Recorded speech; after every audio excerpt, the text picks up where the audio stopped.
typically the next conversation the question that I want to ask in this conversation is, okay, so what's going to happen if we don't get that fixed? Unpacking this tells me and helps me to understand future pain. The consequences of not getting what's bugging them right now fixed are what they want to avoid in the future. So it's pain in the future that doesn't yet exist, but it's something they want to avoid. It's not just what's keeping them awake at night, what's worrying them, what are the consequences for their business and for their life, but it's the things that they want to avoid. The third question, and again, sometimes like I flip question 2 and this one around dependent on the flow of conversation. Well, where do you want to be in a year's time? And I might again change that timeline dependent on the conversation.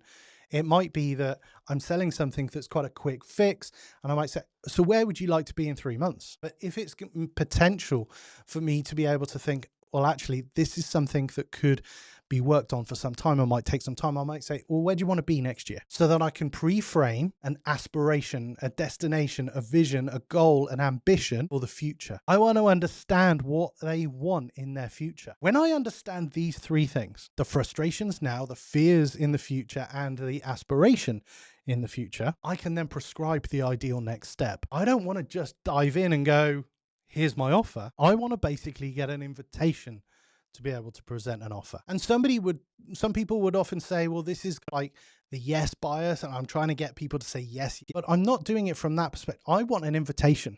I want to be asked to present my offer. I don't want to impose it on them. So once I understand these 3 things, I might turn around and reflect on it briefly, but then say, I think there's a way in which I can help.